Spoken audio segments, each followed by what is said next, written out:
The Hairy Ape. A comedy of ancient and modern life in 8 scenes by Eugene O'Neill.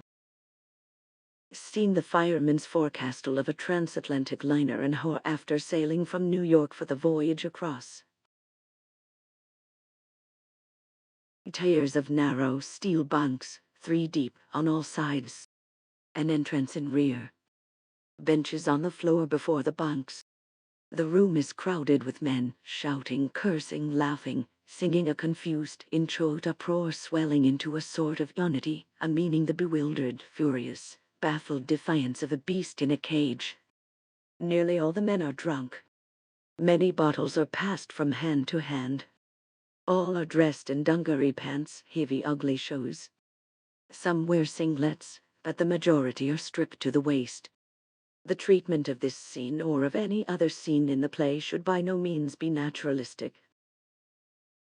The effect sought after is a cramped space in the bowels of a ship imprisoned by white steel.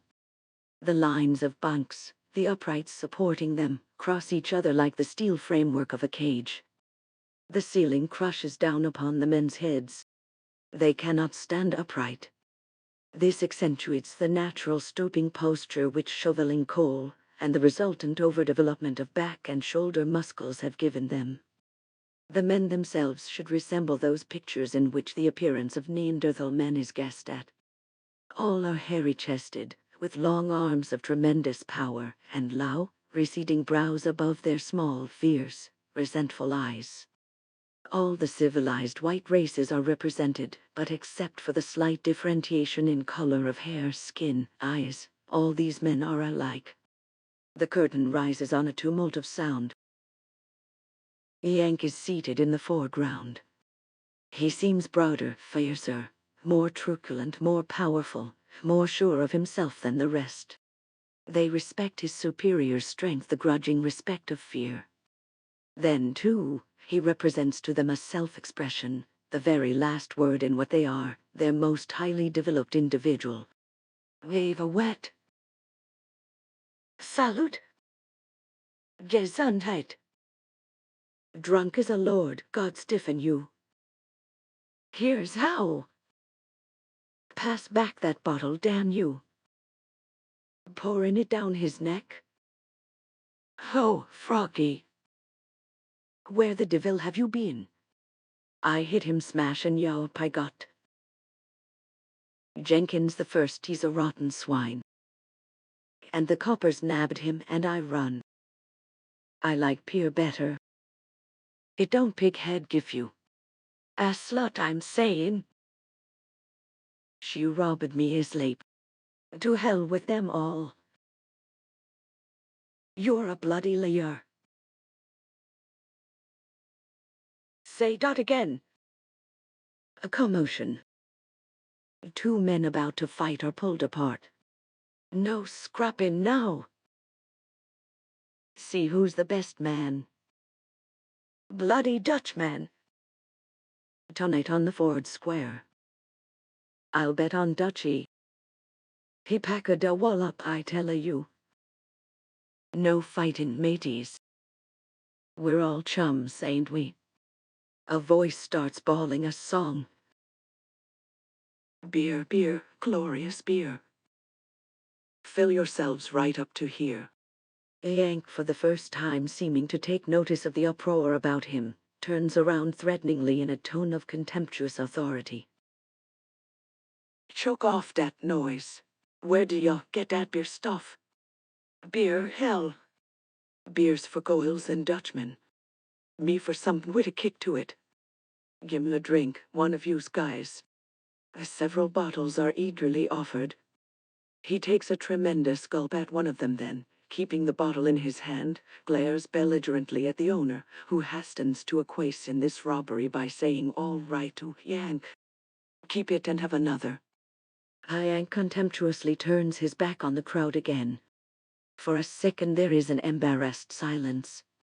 Then, voices, we must be passing the hook. She's beginning to roll to it. 6 days in hell and then Southampton. Piesis, I wish somebody take my first batch for me. Get in C6 square ahead.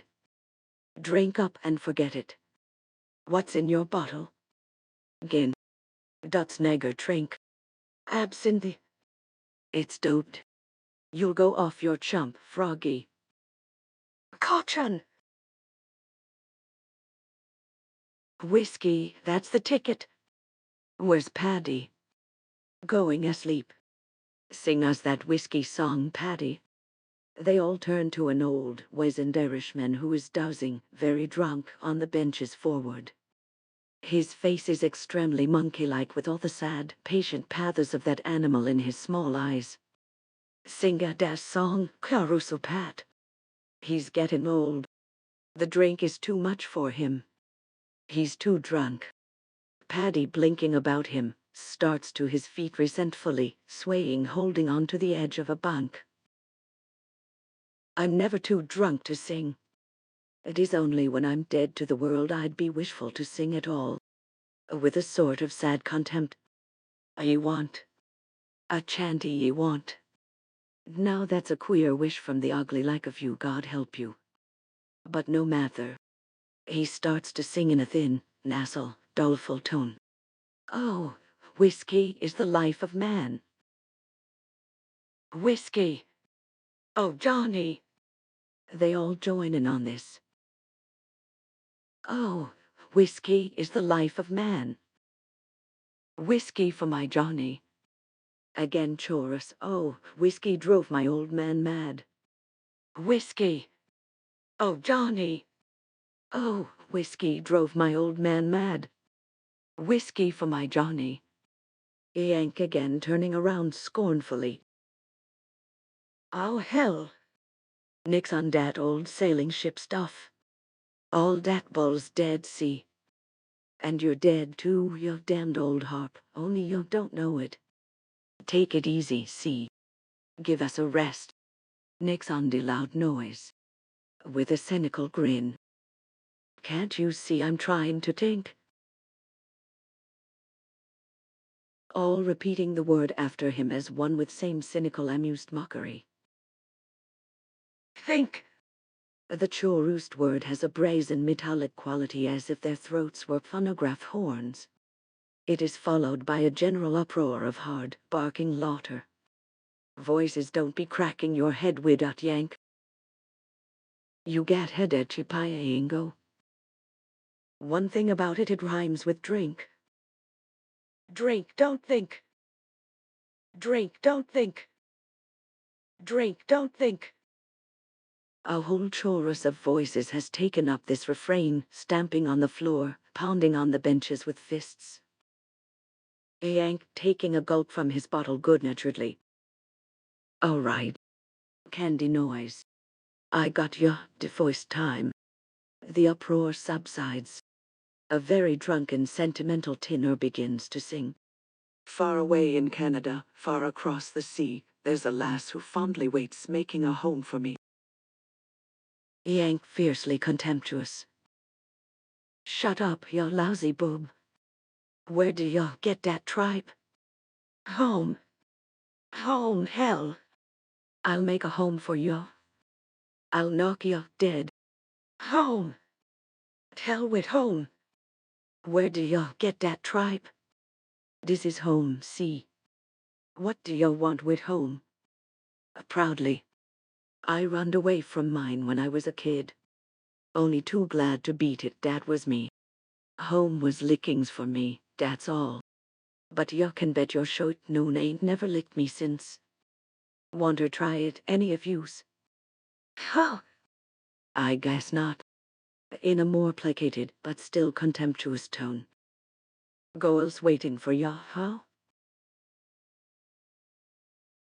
Oh, hell. That's all tribe. They don't wait for noon. They double across you for a nickel. They're all tarts, get me? Treat him rough, that's me. To hell with them. Tarts, that's what the whole bunch of them. Long, very drunk, jumps on a bench excitedly, gesticulating with a bottle in his hand. Listen here, comrades. Yank here is right. He says this dear stinking ship is our home.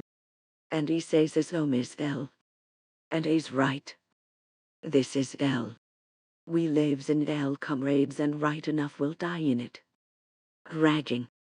And who's to blame, I asks yer? We ain't. We wasn't born this rotten way. All men is born free and equal. That's in the bleeding Bible, mateys. But what they care for the Bible, them lazy, bloated swine what travels first cabin? Them's the ones. They dragged us down till we're only wage slaves in the bowels of a bloody ship, swaiting, burning up, eating coal dust. It's them's to blame, the damned capitalist class. There had been a gradual murmur of contemptuous resentment rising among the men until now he is interrupted by a storm of catcalls, hisses, boos, hard laughter. Voices turn it off. Sit down! Claws at that face. Damn fool! Yank standing up and glaring at Long. Sit down before I knock you down. Long makes haste to efface himself. Yank goes on contemptuously. Die Bibel, huh? Die capitalist class, huh? Oh, nix on dat Salvation Army Socialist bull. Get a soapbox. Hire a hole. Come and be saved, huh? Jerk us to Jesus, huh? Oh, one. I've listened to lots of guys like you, see you're all wrong. Want to know what I think? You ain't no good for noon. You're debunk. You ain't got no noive, get me? You're yellow, that's what. Yellow, that's you. Say, what's them slobs in the first cabin got to do with us? We're better men than they are, ain't we? Sure. One of us guys could clean up the whole mob with one mid. Put one of them down here for one watch in the stoke hole. What happen? They'd carry him off on a stretcher. Them boys don't amount to nothing. They're just baggage. Who makes this old tub run? Ain't it us guys? Well then we belong, don't we? We belong and they don't. That's all. A loud chorus of approval. Yank goes on, as for this bean hello nuts. You lost your nerve, that's what. This is a man's job, get me? It belongs. It runs this tub. No stiffs need a play. But you're a stiff, see? You're yellow, that's you. Voices with a great hard pride in them. A man's job. Talk is cheap, Long. He never could hold up his end. Devil take him. Yank's right. We make it go. By God, Yank say right thing. We don't need noon crying over us. Throw him out. Yellow. Chuck him overboard. I'll break his jaw for him. They crowd around Long threateningly. Yank half good-natured again contemptuously. Oh, take it easy. Leave him alone. He ain't worth a punch. Drink up. Here's how, whoever owns this. He takes a long swallow from his bottle. I'll drink with him.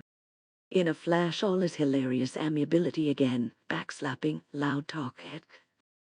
Paddy, who has been sitting in a blinking, melancholy daze, suddenly cries out in a voice full of old sorrow.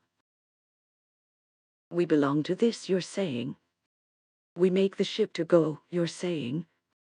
Yea, then, that Almighty God have pity on us. His voice runs into the wail of a keen. He rocks back and forth on his bench. The men stare at him, startled and impressed in spite of themselves. Oh, to be back in the fine days of my youth, Ochon. Oh, there was fine, beautiful ships them days, clippers with tall masts touching the sky, fine, strong men in them, men that was sons of the sea as if 'twas the mother that bore them. Oh, the clean skins of them, and the clear eyes, the straight backs and full chests of them. Brave men they was, and bold men surely. We'd be sailing outbound down round the Horn, maybe. We'd be making sail in the dawn, with a fair breeze, singing a chanty song with no care to it. And astern the land would be sinking low and dying out, but we'd give it no heed but a laugh, and never a look behind. For the day that was enough, for we was free men, and I'm thinking 'tis only slaves to be giving heed to the day that's gone or the day to come until they're old like me. With a sort of religious exaltation. Oh, to be scudding south again with the power of the trade wind driving her on steady through the nights and the days. Full sail on her. Nights and days. Nights when the foam of the wake would be flaming with fire, when the sky'd be blazing and winking with stars. Or the full of the moon, maybe. Then you'd see her driving through the grey night, her sails stretching aloft all silver and white, not a sound on the deck, the lot of us dreaming dreams. Till you'd believe 'twas no real ship at all you was on, but a ghost ship like the Flying Dutchman they say does be roaming the seas forevermore without touching a port. And there was the days, too. A warm sun on the clean decks. Sun warming the blood of you, and wind over the miles of shinny green ocean like strong drink to your lungs. Work, aye, hard work, but who'd mind that at all?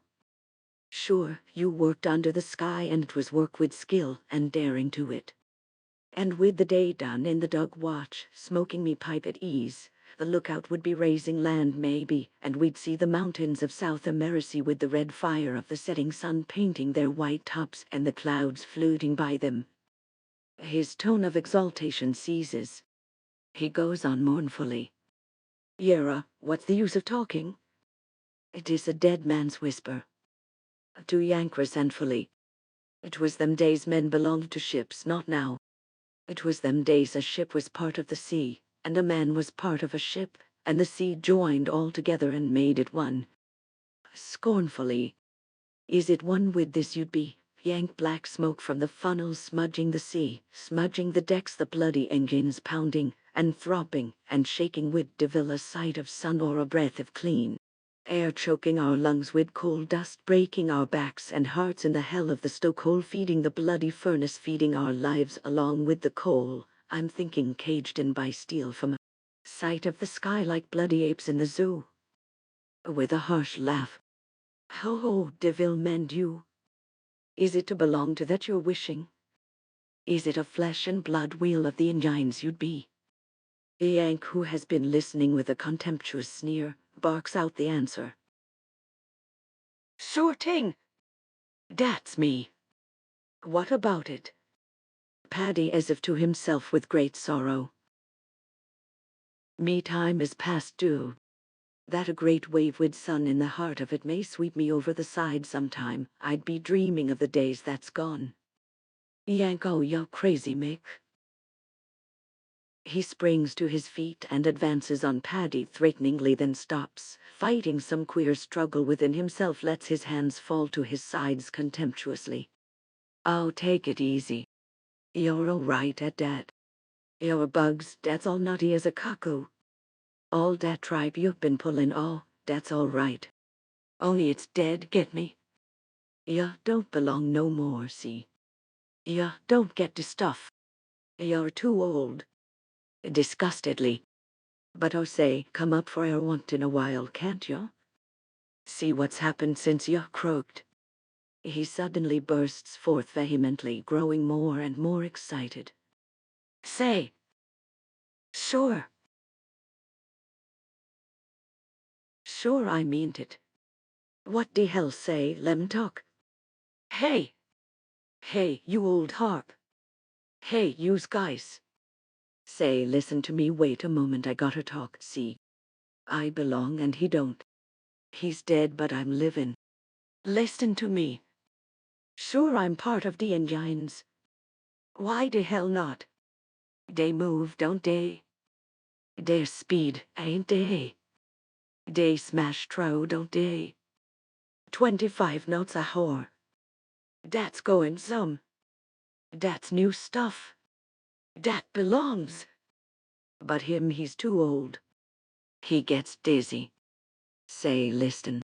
All dat crazy tripe about nights and days, all dat crazy tripe about stars and moons, all dat crazy tripe about suns and winds, fresh air and the rest of it. Oh hell, that's all a dope dream. Hitting the pipe of the past, that's what he's doing. He's old and don't belong no more. But me, I'm young. I'm in the pink. I move with it. It get me.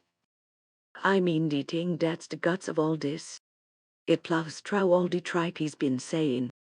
It blows that up. It knocks that dead.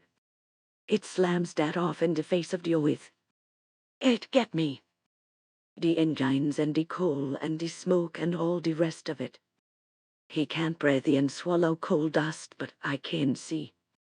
That's fresh air for me. That's food for me. I'm new, get me. Hell in the stoke hole. Sure. It takes a man to work in hell. Hell sure, that's my favorite climate. I eat it up. I get fat on it.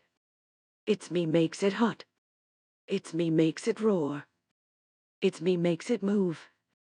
Sure, only for me everything stops. It all goes dead, get me.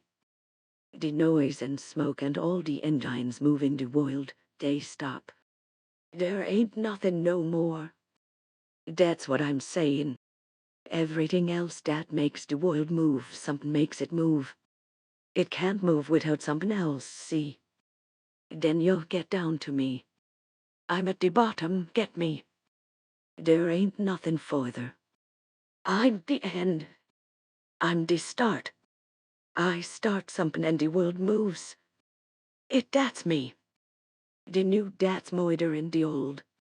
I'm detaying in coal that makes it boin. I'm steam and oil for the engines. I'm detaying in noise that makes you hear it. I'm smoke and express trains and steamers and factory whistles. I'm detaying in gold that makes it money. And I'm what makes iron into steel. Steel that stands for the whole thing. And I'm steel, steel, steel.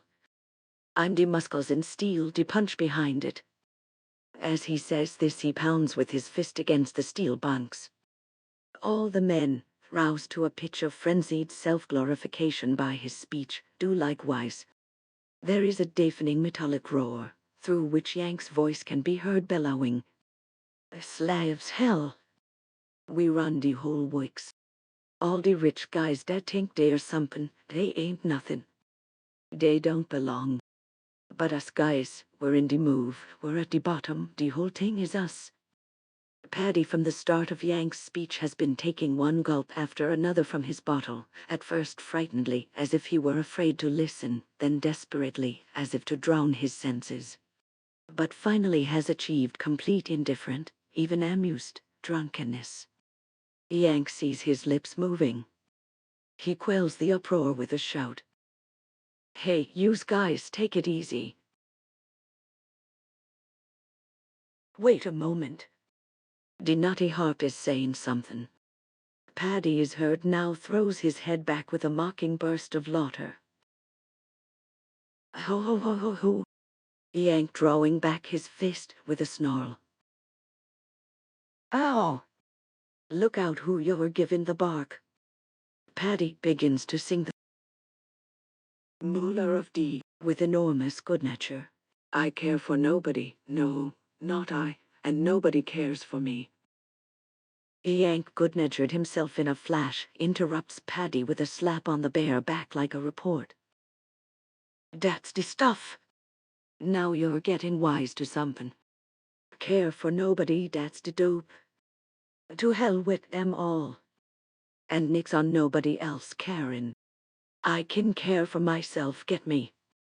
8 bells sound, muffled, vibrating through the steel walls as if some enormous brazen gong were embedded in the heart of the ship.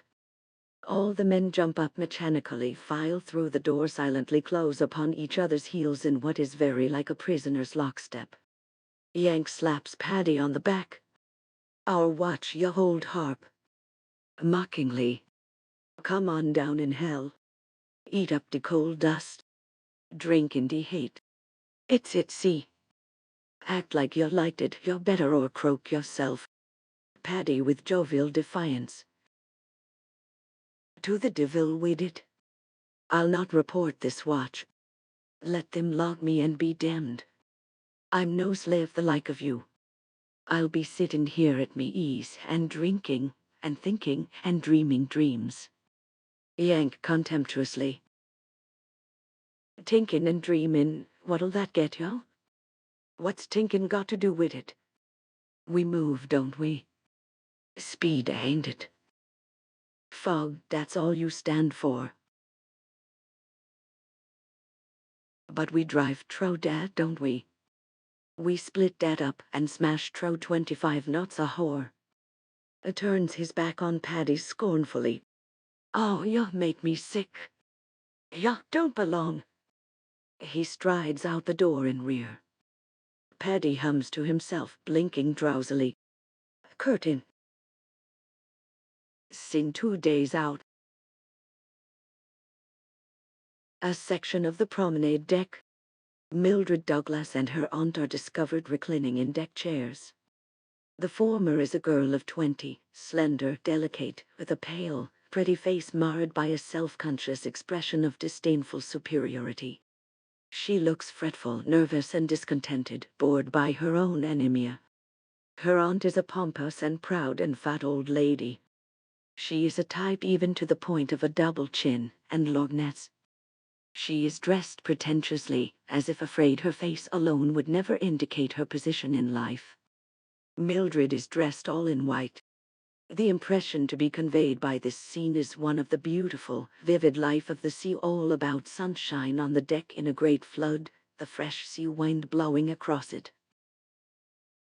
In the midst of this, these two incongruous, artificial figures, inert and disharmonious, the elder like a grey lump of dough touched up with rouge, the younger looking as if the vitality of her stock had been sapped before she was conceived, so that she is the expression not of its life energy but merely of the artificialities that energy had won for itself in the spending.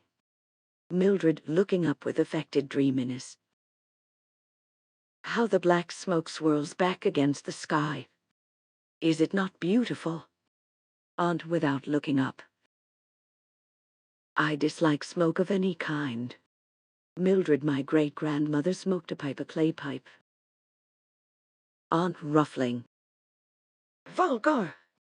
Mildred, she was too distant a relative to be vulgar. Time mellows pipes. Aunt pretending boredom but irritated. Did the sociology you took up at college teach you that to play the goal on every possible occasion, excavating old bones? Why not let your great-grandmother rest in her grave? Mildred dreamily, with her pipe beside her puffing in paradise. Aunt with spite. Yes, you are a natural-born coal. You are even getting to look like one, my dear. Mildred in a passionless tone. I detest you, Aunt. Looking at her critically. Do you know what you remind me of? Of a cold pork pudding against a background of linoleum tablecloth in the kitchen of a, but the possibilities are wearisome. She closes her eyes. Aunt with a bitter laugh. Mercy for your candor. But since I am and must be your chaperone in appearance, at least let us patch up some sort of armed truce. For my part, you are quite free to indulge any pose of eccentricity that beguiles you as long as you observe the amenities. Mildred drawling. The inanities? Aunt going on as if she hadn't heard. After exhausting the morbid thrills of social service work on New York's East Side, how they must have hated you. By the way, the poor that you made so much poorer in their own eyes. You are now bent on making your slumming international. Well, I hope Whitechapel will provide the needed nerve tonic. Do not ask me to chaperone you there, however. I told your father I would not. I loathe the deformity. We will hire an army of detectives and you may investigate everything they allow you to see. Mildred protesting with a trace of genuine earnestness. Please do not mock at my attempts to discover how the other half lives. Give me credit for some sort of groping sincerity in that at least. I would like to help them. I would like to be some use in the world. Is it my fault I don't know how? I would like to be sincere, to touch life somewhere, with weary bitterness. But I'm afraid I have neither the vitality nor integrity. All that was burnt out in our stock before I was born. Grandfather's blast furnaces, flaming to the sky, melting steel, making millions, then father keeping those home fires burning, making more millions, and little me at the tail end of it all. I'm a waste product in the Bessemer process like the millions. Or rather, I inherit the acquired trait of the byproduct, wealth, but none of the energy, none of the strength of the steel that made it. I am sired by gold and darned by it, as they say at the racetrack, damned in more ways than one. She loves mirthlessly. Aunt unimpressed superciliously. You seem to be going in for sincerity today. It isn't becoming to you, really, except as an obvious pose. Be as artificial as you are, I advise. There's a sort of sincerity in that, you know. And after all, you must confess you like that better. Mildred again affected and bored. Yes, I suppose I do. Pardon me for my outburst. When a leopard complains of its spots, it must sound rather grotesque. In a mocking tone. Purr, little leopard. Purr, scratch, tear, kill, gorge yourself and be happy, only stay in the jungle where your spots are camouflage. In a cage they make you conspicuous. Aunt, I don't know what you are talking about. Mildred, it would be rude to talk about anything to you. Let's just talk. She looks at her wristwatch. Well, thank goodness, it's about time for them to come for me. That ought to give me a new thrill, Aunt. Aunt affectedly troubled. You don't mean to say you're really going? The dirt, the hate must be frightful. Mildred grandfather started as a puddler. I should have inherited an immunity to heat that would make a salamander shiver. It will be fun to put it to the test. Aunt, but don't you have to have the captain's or someone's permission to visit the stoke hole? Mildred with a triumphant smile. I have it, both his and the chief engineer's. Oh, they didn't want to at first, in spite of my social service credentials. They didn't seem a bit anxious that I should investigate how the other half lives and works on a ship. So I had to tell them that my father, the president of Nazareth Steel, chairman of the board of directors of this line, had told me it would be all right. Aunt, he didn't. Mildred, how naive age makes one. But I said he did, Aunt.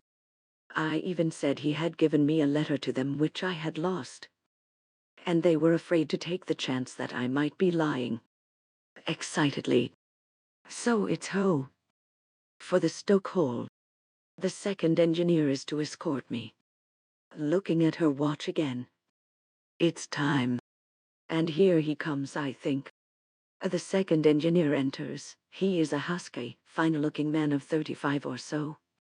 He stops before the two and tips his cap, visibly embarrassed and ill at ease. Second engineer, Miss Douglas? Mildred, yes. Throwing off her rugs and getting to her feet. Are we all ready to start? Second engineer, in just a second, ma'am. I'm waiting for the fourth. He's coming along. Mildred with a scornful smile. You don't care to shoulder this responsibility alone, is that it? Second engineer forcing a smile. Two are better than one. Disturbed by her eyes, glances out to sea, blurts out. A fine day we're having. Mildred, is it? Second engineer, a nice warm breeze.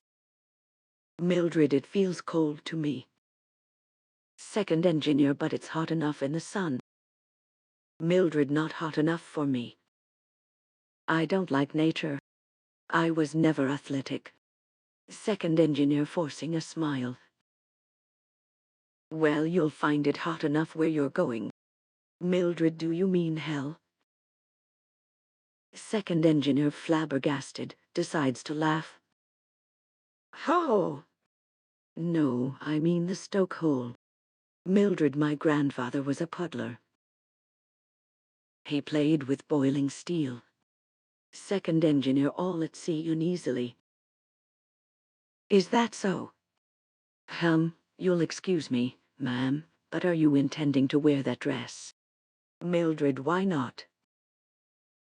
Second engineer, you'll likely rub against oil and dirt. It can't be helped. Mildred, it doesn't matter. I have lots of white dresses. Second engineer, I have an old coat you might throw over. Mildred, I have 50 dresses like this. I will throw this one into the sea when I come back. That ought to wash it clean, don't you think? Second engineer, doggedly. There's ladders to climb down that are none too clean, and dark alleyways. Mildred, I will wear this very dress and none other. Second engineer, no offense meant. It's none of my business. I was only warning you. Mildred, warning. That sounds thrilling. Second engineer, looking down the deck with a sigh of relief. There's the fourth now. He's waiting for us. If you'll come. Mildred, go on. I'll follow you. He goes. Mildred turns a mocking smile on her aunt. An oaf, but a handsome, very loaf. Aunt scornfully. Poser! Mildred, take care. He said there were dark alleyways. Aunt in the same tone. Poser! Mildred, biting her lips angrily. You are right. But would that my millions were not so anemically chest. Aunt, yes, for a fresh pose I have no doubt you would drag the name of Douglas in the gutter. Mildred, from which it sprang. Good bay, Aunt. Don't pray too hard that I may fall into the fiery furnace. Aunt, poser! Mildred, viciously. Old hag! As she slaps her aunt insultingly across the face and walks off, laughing gaily. Aunt screams after her. I said poser. Curtain. Seen the stoke hole. In the rear, the dimly outlined bulks of the furnaces and boilers. High overhead, one hanging electric bulb sheds just enough light through the murky air laden with coal dust to pile up masses of shadows everywhere. A line of men, stripped to the waist, is before the furnace doors. They bend over, looking neither to right nor left, handling their shovels as if they were part of their bodies, with a strange, awkward, swinging rhythm. They use the shovels to throw open the furnace doors. Then from these fiery round holes in the black a flood of terrific light and heat pours full upon the men who are outlined in silhouette in the crouching, inhuman attitudes of chained gorillas. The men shovel with a rhythmic motion, swinging as on a pivot from the coal which lies in heaps on the floor behind to hurl it into the flaming mouths before them. There is a tumult of noise, the brazen clang of the furnace doors as they are flung open or slammed shut, the grating, teeth-gritting grind of steel against steel, of crunching coal. This clash of sounds stuns one's ears with its rending dissonance. But there is order in it, rhythm, a mechanical regulated recurrence, a tempo. And rising above all, making the air hum with the quiver of liberated energy, the roar of leaping flames in the furnaces, the monotonous throbbing beat of the engines. As the curtain rises, the furnace doors are shut. The men are taking a breathing spell. One or two are arranging the coal behind them, pulling it into more accessible heaps. The others can be dimly made out leaning on their shovels in relaxed attitudes of exhaustion. Paddy from somewhere in the line plaintively. Yera, will this devil's own watch never end? Me back is broke. I'm destroyed entirely. He yanked from the center of the line with exuberant scorn. Oh, you make me sick. Lie down and croak, why don't you? Always be fin, that's you. Say, this is a cinch. This was made for me. It's my meat, get me. A whistle is blown a thin, shrill note from somewhere overhead in the darkness. Yank curses without resentment. There's the damn engineer craking the whip. He thinks we're loafing. Paddy, vindictively. God stiffen him! Yank in an exultant tone of command. Come on, you guys. Get into the game. She's getting hungry. Pile some grub in her. Throw it into her belly. Come on now, all of yous. Open her up. At this last, all the men, who have followed his movements of getting into position, throw open their furnace doors with a deafening clang. The fiery light floods over their shoulders as they bend round for the coal. Rivulets of sooty sweat have traced maps on their backs. The enlarged muscles form bunches of high light and shadow. Yank chanting a count as he shovels without seeming effort. 1, 2, 3, his voice rising exultantly in the joy of battle. That's the stuff. Let her have it. All together now. Sling it into her. Let her ride. Shoot the piece now. Call the twin on her. Drive her into it. Feel her move. Watch her smoke. Speed, that's her middle name. Give her coal, yous guys. Coal, that's her booze. Drink it up, baby. Let's see ya sprint. Dig in and gain a lap. There she goes, this last in the chanting formula of the gallery gods at the 6-day bike race. He slams his furnace doors shut. The others do likewise with as much unison as their wearied bodies will permit. The effect is of one fiery eye after another being blotted out with a series of accompanying bangs. Paddy groaning. Me back is broke. I'm bait out bait. There is a pause. Then the inexorable whistle sounds again from the dim regions above the electric light. There is a growl of cursing rage from all sides. Yank shaking his fist upward contemptuously. Take it easy, dear you. Who d'ya think's running this game, me or you? When I get ready, we move. Not before. When I get ready, get me.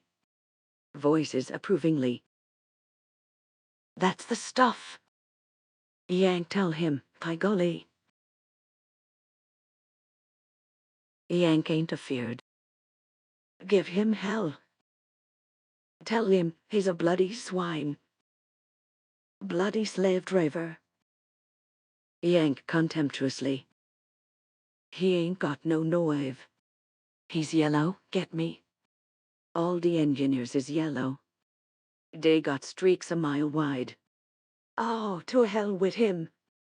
Let's move, yous guys. We had a rest. Come on, she needs it. Give her pep. It ain't for him. Him and his whistle, they don't belong. But we belong, see? We got her feed the baby. Come on! He turns and flings his furnace door open. They all follow his lead.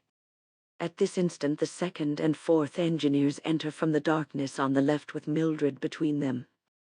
She starts, turns paler, her pose is crumbling. She shivers with fright in spite of the blazing heat, but forces herself to leave the engineers and take a few steps nearer the men. She is right behind Yank. All this happens quickly while the men have their backs turned. Yank, come on, yous guys. He is turning to get coal when the whistle sounds again in a peremptory, irritating note. This drives Yank into a sudden fury. While the other men have turned full around and stopped dumbfounded by the spectacle of Mildred standing there in her white dress, Yank does not turn far enough to see her. Besides, his head is thrown back. He blinks upward through the murk trying to find the owner of the whistle. He brandishes his shovel murderously over his head in one hand, pounding on his chest. gorilla-like with the others shouting, towing off that whistle. Come down out of there, you yellow, brass-buttoned Belfast bum, yo. Come down and I'll knock your brains out. You lousy, stinking, yellow mud of a Catholic moidering bastard. Come down and I'll moider you. Pullin' that whistle on me, huh? I'll show you. I'll crash your skull in. I'll drive your teeth down your throat. I'll slam your nose through the back of your head. I'll cut your guts out for a nickel, you lousy boob, you dirty, crummy, muck-eaten son of a... Suddenly he becomes conscious of all the other men staring at something directly behind his back. He whirls defensively with a snarling, murderous growl, crouching to spring, his lips drawn back over his teeth, his small eyes gleaming ferociously. He sees Mildred, like a white apparition in the full light from the open furnace doors. He glares into her eyes, turned to stone.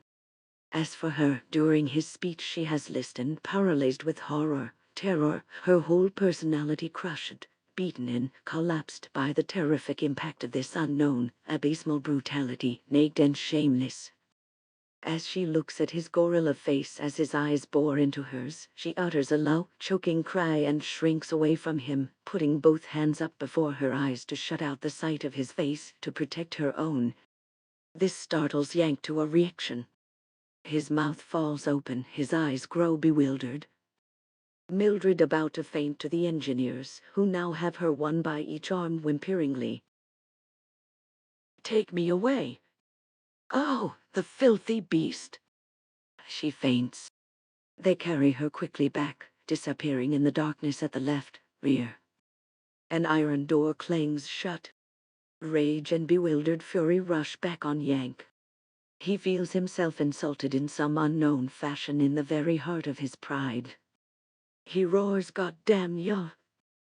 and hurls his shovel after them at the door, which has just closed.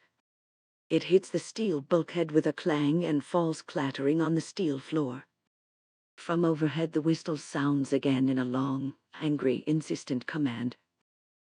Seen the fireman's forecastle. Yank's watch has just come off duty and had dinner. Their faces and bodies shine from a soap and water scrubbing, but around their eyes, where a hasty dousing does not touch, the coal dust sticks like black makeup, giving them a queer, sinister expression. Yank has not washed either face or body. He stands out in contrast to them, a blackened, brooding figure. He is seated forward on a bench in the exact attitude of Rodin's. The others, most of them smoking pipes, are staring at Yank half apprehensively, as if fearing an outburst, half amusedly, as if they saw a joke somewhere that tickled them. Voices he aimed at nothing. By golly, a foul gat grub in him. Devil a lie. Yank feeded a fire, no feeded a face. He ain't even washed hisself. He's forgot. Hey, Yank, you forgot to wash. Yank sullenly. Forgot nothing. To hell with washing. Voices, it'll stick to you. It'll get under your skin. Give you the bleeding itch, that's what. It makes spots on you like a leopard. Like a piebald nigger, you mean. Better wash up, Yank. You sleep better. Wash up, Yank. Wash up. Wash up. Yank resentfully. I say, yous guys. Lemme alone. Can't you see I'm trying to think? All repeating the word after him as one with cynical mockery. Think! The word has a brazen, metallic quality, as if their throats were phonograph horns. It is followed by a chorus of hard, barking laughter. Yank springing to his feet and glaring at them belligerently. Yes, Tink. Tink, that's what I said. What about it? They are silent, puzzled by his sudden resentment at what used to be one of his jokes. Yank sits down again in the same attitude of voices. Leave him alone. He's got a grouch on. Why wouldn't he? Paddy with a wink at the others. Sure, I know what's the matter. It is easy to see. He's fallen in love, I'm telling you. All repeating the word after him as one with cynical mockery. Love? The word has a brazen, metallic quality as if their throats were phonograph horns. It is followed by a chorus of hard, barking laughter. Yank with a contemptuous snort. Love, hell. Hate, that's what. I've fallen in hate, get me? Paddy, philosophically, 'twould take a wise man to tell one from the other. With a bitter, ironical scorn increasing as he goes on. But I'm telling you it's love that's in it. Sure, what else but love for us poor basts in the stokehole would be bringing a fine lady dressed like a white queen down a mile of ladders and steps to be having a look at us? A growl of anger goes up from all sides. Long, jumping on a bench hectically, insulting us. Insulting us, the bloody cow. And them bloody engineers. What right has they got to be exhibiting us as if we was bleeding monkeys in a menagerie? Did we sign for insults to our dignity as honest workers? Is that in the ship's articles? You kin bloody well bet it ain't. But I knows why they done it. I asked a deck steward who she was and he told me. Her old man's a bleeding millionaire, a bloody capitalist. He's got enough bloody gold to sink this bleeding ship. He makes off the bloody steel in the world. He owns this bloody boat. And you and me, comrades, we're his slaves. And the skipper and mates and engineers, they're his slaves. And she's his bloody daughter, and we're all her slaves, too. And she gives her orders as though she wants to see the bloody animals below decks, and down they takes her. There is a roar of rage from all sides. Yank blinking at him bewilderedly. Say, wait a moment. Is all that straight goods? Long straight as string. The bleeding stewardess waits on them. He told me about her. And what are we going to do? I asks yer. Have we got to swaller her insults like dogs? It ain't in the ship's articles. I tell yer we got a case. We can go to law. Yank with abysmal contempt. Hell! Law! All repeating the word after him as one with cynical mockery. Law! The word has a brazen metallic quality as if their throats were phonograph horns. It is followed by a chorus of hard, barking laughter. Long feeling the ground slipping from under his feet desperately. As voters and citizens we can force the bloody governments. Yank with abysmal contempt. Hell! Governments! All repeating the word after him as one with cynical mockery. Governments! The word has a brazen metallic quality as if their throats were phonograph horns. It is followed by a chorus of hard, barking laughter. Long hysterically. We're free and equal in the sight of God. Yank with abysmal contempt. Hell! God! All repeating the word after him as one with cynical mockery. God! The word has a brazen metallic quality as if their throats were phonograph horns. It is followed by a chorus of hard, barking laughter. Yank witheringly. Oh, join the Salvation Army. Oh, sit down. Shut up. Damn fool. Sea lawyer. Long slinks back out of sight. Paddy continuing the trend of his thoughts as if he had never been interrupted bitterly. And there she was standing behind us, and the second pointing at us like a man you'd hear in a circus would be saying in this cage is a queerer kind of baboon than ever you'd find in darkest Ephrasie. We roast them in their own swate, and be damned if you won't hear some of them saying they like it. He glances scornfully at Yank. Yank with a bewildered, uncertain growl. Ow!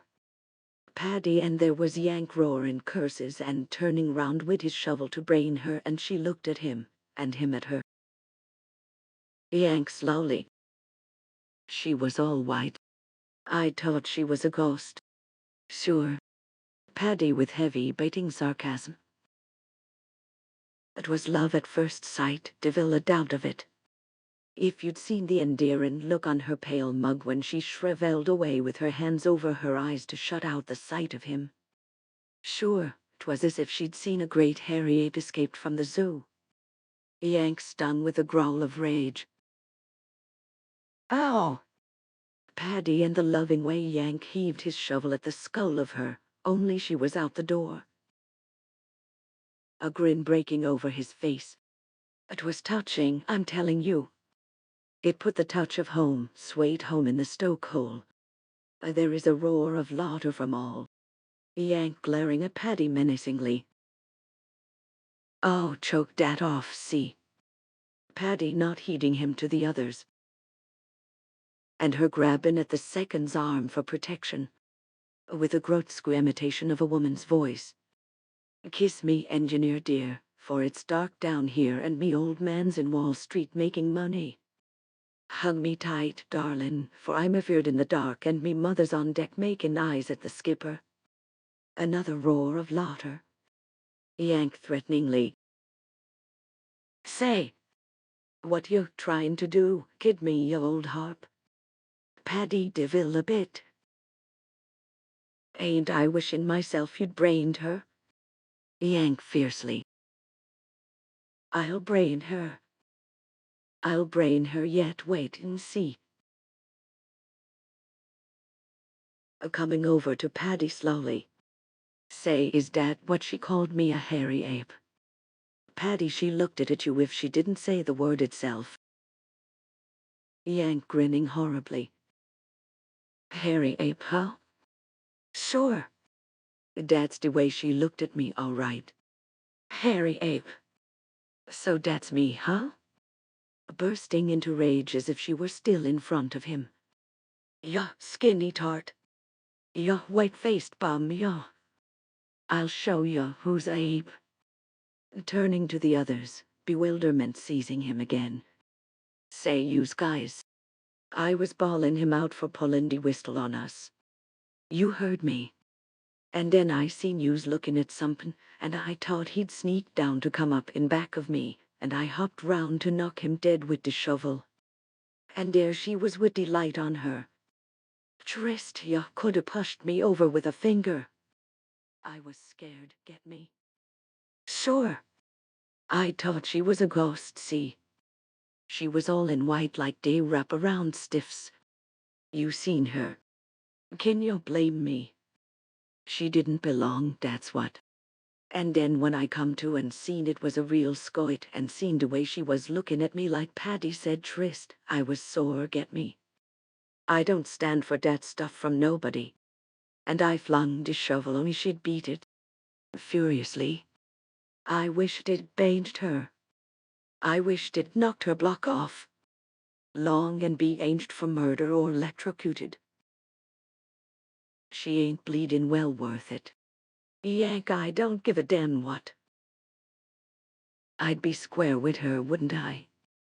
Think I want her let her put something over on me? Think I'm going to let her get away with that stuff? Ya don't know me. Noon ain't never put nothing over on me and got away with it, see? Not that kind of stuff, no guy and no scoit neither.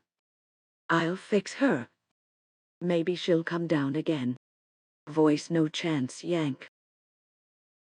You scared her out of a year's growth. Yank, I scared her. Why the hell should I scare her? Who the hell is she? Ain't she the same as me? Hairy Ape, huh? With his old confident bravado. I'll show her I'm better'n her, if she only knew it.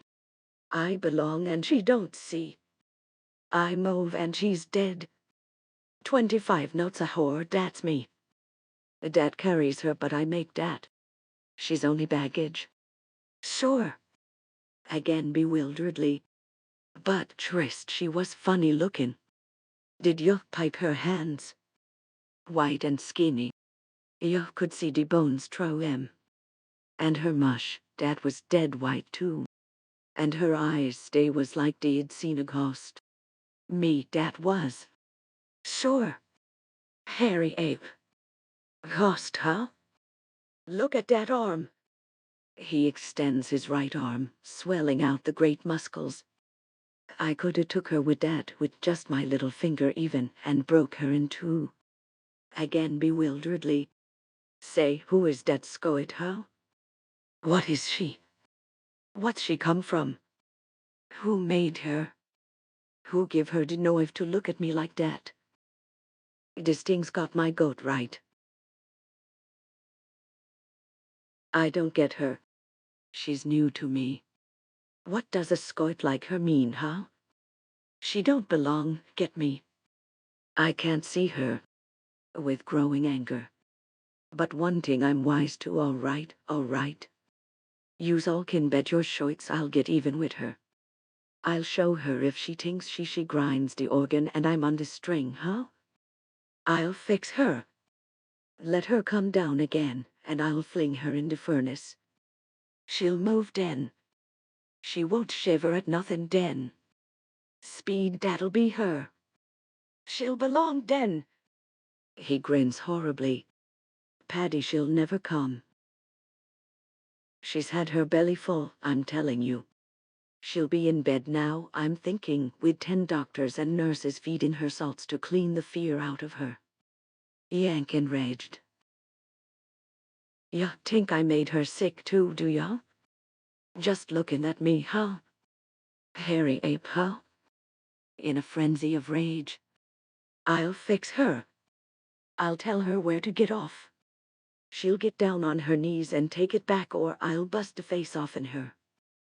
Shaking one fist upward and beating on his chest with the other.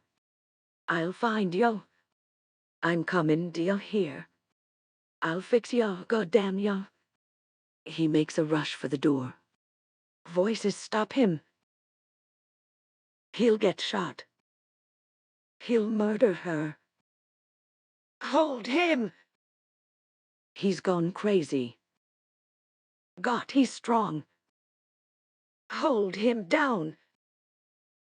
Look out for a kick. They have all piled on him, and, after a fierce struggle, by sheer weight of numbers have borne him to the floor just inside the door. Paddy, who has remained detached, cape him down till he's cooled off. Scornfully, Yera Yank, you're a great fool. Is it paying attention at all you are to the like of that skinny so without one drop of rail blood in her? Yank frenziedly from the bottom of the heap. She done me do it. She done me do it, didn't she? I'll get square with her. I'll get her some way. Get off at me, yous guys. Let me up. I'll show her who's a ape. Curtain. Scene 3 weeks later. A corner of 5th Avenue in the 50s on a fine Sunday morning. A general atmosphere of clean, well-to-dyed, wide street, a flood of mellow, tempered sunshine, genteel breezes. In the rear, the show windows of 2 shops, a jewelry establishment on the corner, a furrier's next to it. Here the adornments of extreme wealth are tantalizingly displayed. The jeweler's window is gaudy with glittering diamonds, emeralds, rubies, pearls, fashioned in ornate tiaras, crowns, necklaces, collars, From each piece hangs an enormous tag from which a dollar sign and numerals in intermittent electric lights wink out the incredible prices. The same in the furriers. Rich furs of all varieties hang there bathed in a downpour of artificial light. The general effect is of a background of magnificence cheapened and made grotesque by commercialism, a background in tawdry disharmony with the clear light and sunshine on the street itself. Up the side street Yank and Long come swaggering. Long is dressed in shore clothes, wears a black Windsor tie, cloth cap. Yank is in his dirty dungarees. A fireman's cap with black peak is cocked defiantly on the side of his head. He has not shaved for days, and around his fierce, resentful eyes, as around those of Long to a lesser degree, the black smudge of coal dust still sticks like makeup. They hesitate and stand together at the corner, swaggering, looking about them with a forced, defiant contempt. Long indicating it all with an oratorical gesture. Well, there we are. Fifth Avenue. This here's their bleedin' private lane, as you might say. Bitterly. We're trespassers here. Proletarians keep off the grass. Yank dully. I don't see no grass, you bub.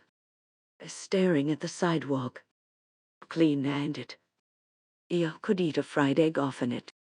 The White Wings got some job sweeping this up. Looking up and down the avenue surlily. Where's all the white-collar stiffs you said was here and discoits her kind? Long in church, blarst them. Arskin Jesus to give them more money. Yank choich, huh? I used to go to church once sure when I was a kid. Me old man and woman they made me. They never went themselves, dow. Always got too big a head on Sunday morning, that was dem. With a grin. They was scrappers for fare, but of dem. On Saturday nights when they but got a skinful they could put up about oughter been staged at the garden. When they got truv there wasn't a chair or table with a leg under it. Or else they bout jumped on me for somepin'. That was where I loined to take punishment. With a grin and a swagger.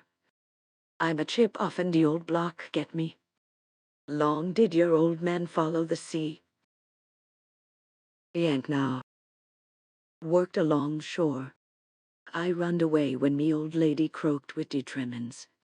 I helped a truckin' and in the market. Then I shipped in the stoke hole. Sure, that belongs. The rest was nothing. Looking around him. I ain't never seen this before. The Brooklyn waterfront, that was where I was dragged up. Taking a deep breath. This ain't so bad at that, huh? Long not bad? Well, we pays for it with our bloody sweat, if you wants to know. Yank with sudden angry disgust. Oh, hell. I don't see noon see like her. All this gives me a pain. It don't belong. Say, ain't there a back room around this dump? Let's go shoot a ball. All this is too clean and quiet and dolled up, get me? It gives me a pain. Long wait, and you'll bloody well see. Yank, I don't wait for noon. I keep on the move. Say, what y'all drag me up here for anyway? Trying to kid me, you simp, y'all? Long yer wants to get back at her, don't yer? That's what you've been saying every bloomin' hour since she insulted yer. Yank vehemently. Sure thing I do. Didn't I try to get even with her in Southampton? Didn't I sneak on the dock and wait for her by the gangplank? I was going to spit in her pale mug, see? Sure, right in her poppies. That would have made me even see. But no chant. There was a whole army of plainclothes bulls around. They spotted me and gim the bums rush. I never seen her. But I'll get square with her yet, you watch. Furiously. The lousy tart. She thinks she can get away with moider but not with me. I'll fix her. I'll think of a way. Long as disgusted as he dares to be. Ain't that why I brought yer up here to show yer? Yer been looking at this yer whole affair wrong. Yer been actin' and talkin' as if it was all a bleeding personal matter between yer and that bloody cow. I wants to convince yer she was only a representative of her class. I wants to awaken your bloody class consciousness. Then yer'll see it's her class yer've got to fight, not her alone. There's a whole mob of 'em like her, God blind 'em. Yank spitting on his hands belligerently. De more de merrier when I get started. Bring on de gang! Long you'll see dem in Arfamo when that church lets out. He turns and sees the window display in the two stores for the first time. Blimey! Look at that, will yer? They both walk back and stand looking in the jewelers. Long flies into a fury. Just look at this 'ere bloomin' mess. Just look at it. Look at the bleedin' prices on them more'n our old bloody Stokehold makes in 10 voyages sweetin' in hell. And they her and her bloody clars buys them for toys to dangle on them. One of these 'ere would buy scoff for a starvin' family for a year. Yanko, cut de sub stuff. Hell with dis starvin' family.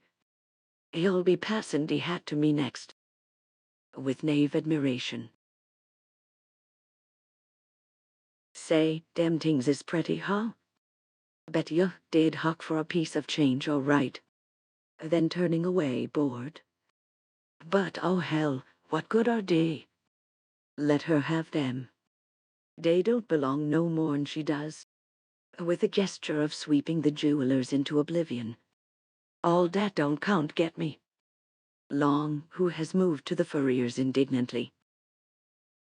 And I suppose this here don't count neither skins of poor, harmless animals slaughtered so as her and hers can keep their bleeding noses warm.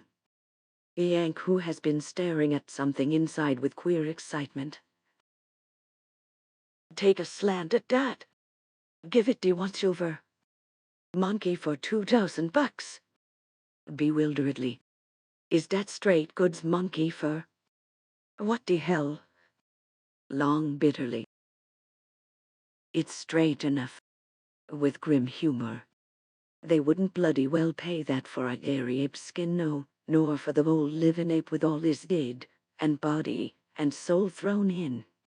Yank clenching his fists, his face growing pale with rage as if the skin in the window were a personal insult. Throwing it up in my face. Shrist! I'll fix her. Long excitedly. Church is out. Here they come, the bleeding swine. After a glance at Yank's lowering face uneasily. Easy goes, comrade. Keep your bloomin' temper. Remember force defeats itself. It ain't our weapon. We must impress our demands through peaceful means, the votes of the unmarching proletarians of the bloody world. Yank with abysmal contempt. Votes, hell. Votes is a joke, see. Votes for woman.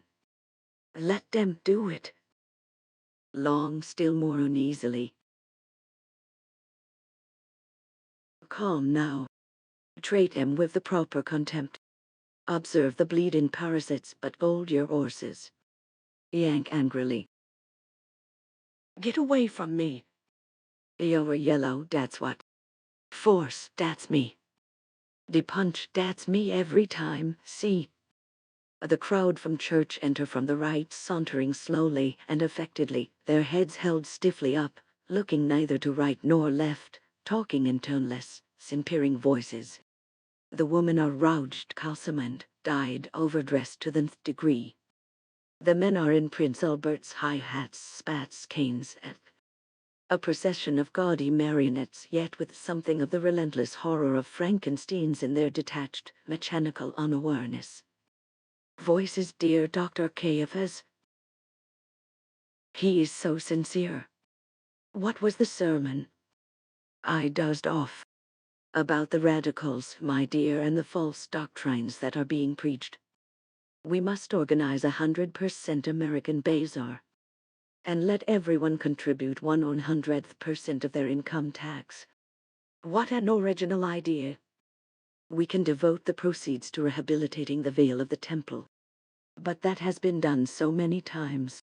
Yank glaring from one to the other of them with an insulting snort of scorn. How? How? Without seeming to see him, they make wide detours to avoid the spot where he stands in the middle of the sidewalk. Long frightenedly. Keep your bloomin' mouth shut, I tells yer. Yank viciously. Juan, tell it to Sweeney. He swaggers away and deliberately lurches into a tough-hatted gentleman, then glares at him pugnaciously. Say, who do you think you're bumpin'? Think you own the oath? Gentleman, coldly and affectedly. I beg your pardon. He has not looked at Yank and passes on without a glance, leaving him bewildered. Long rushing up and grabbing Yank's arm. Here! Come away! This wasn't what I meant. You'll have the bloody coppers down on us. Yank savagely giving him a push that sends him sprawling. Juan! Long picks himself up hysterically. I'll pop off then. This ain't what I mean. And whatever happens, you can't blame me. He slinks off left. Yanked hell with use. He approaches a lady with a vicious grin and a smirking wink. Hello, kiddo. How's every little thing? Got anything on for tonight? I know an old boiler down to the docks we can crawl into. The lady stalks by without a look, without a change of pace. Yank turns to others insultingly. Holy smokes, what a mug! Go hide yourself before the horses shay at ya. Gee, pipe the haney on dat one. Say, yous ya look like the stone of a ferry boat. Paint and powder. All dolled up to kill. Ya look like stiffs laid out for the boneyard. Oh, one the lot of use. Ya give me the eye each. Ya don't belong, get me. Look at me, why don't yous dare?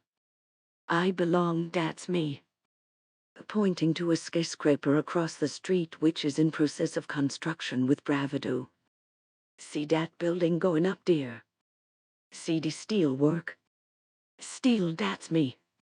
Yous guys live on it and think you're somepin'. But I'm in it, see? I'm the hoistin' engine that makes it go up. I'm at the inside and bottom of it. Sure. I'm steel and steam and smoke and the rest of it. It moves speed 25 stories up and me at the top and bottom movin'. You simps don't move. You're only dolls I winds up to see 'em spin. You're the garbage, get me the leavin's the ashes we dump over the side. Now, what you got to say? But as they seem neither to see nor hear him, he flies into a fury. Bombs! Pegs! Tarts! Bitches! He turns in a rage on the men, bumping viciously into them but not jarring them the least bit. Rather it is he who recoils after each collision. He keeps growling. Get off the oath! Juan, ya bum! Look where you're going, can't ya? Get out of here. Fight, why don't y'all? Put up your mitts.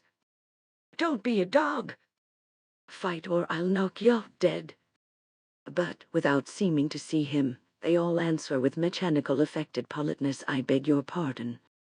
Then at a cry from one of the women, they all scurry to the furrier's window. The woman ecstatically with a gasp of delight. Monkey fur. The whole crowd of men and women chorus after her in the same tone of affected delight. Monkey fur. Yank with a jerk of his head back on his shoulders, as if he had received a punch full in the face, raging. I see ya, all in white. I see ya, your white-faced tart, ya. Hairy Ape, huh? I'll Hairy Ape ya. He bends down and grips at the street curbing as if to pluck it out and hurl it. Foiled in this, snarling with passion, he leaps to the lamppost on the corner and tries to pull it up for a club. Just at that moment a buzz is heard rumbling up. A fat, high-hatted, spatted gentleman runs out from the side street. He calls out plaintively, Bus! Bus! Stop there! And runs full tilt into the bending, straining Yank, who is bowled off his balance. Yank seeing a fight with a roar of joy as he springs to his feet. At last. Bus, huh? I'll bust you. He lets drive a terrific swing, his fist landing full on the fat gentleman's face. But the gentleman stands unmoved as if nothing had happened. Gentlemen, I beg your pardon. Then irritably, you have made me lose my bus. He claps his hands and begins to scream, Officer! Officer! Many police whistles shrill out on the instant, and a whole platoon of policemen rush in on Yank from all sides. He tries to fight, but is clubbed to the pavement and fallen upon. The crowd at the window have not moved or noticed this disturbance. The clanging gong of the patrol wagon approaches with a clamoring din. Scene by. Scene night of the following day. A row of cells in the prison on Blackwell's Island. The cells extend back diagonally from right front to left rear. They do not stop, but disappear in the dark background as if they ran on, numberless, into infinity. One electric bulb from the low ceiling of the narrow corridor sheds its light through the heavy steel bars of the cell at the extreme front and reveals part of the interior. Yank can be seen within, crouched on the edge of his cot in the attitude of rodents. His face is spotted with black and blue bruises. A blood-stained bandage is wrapped around his head.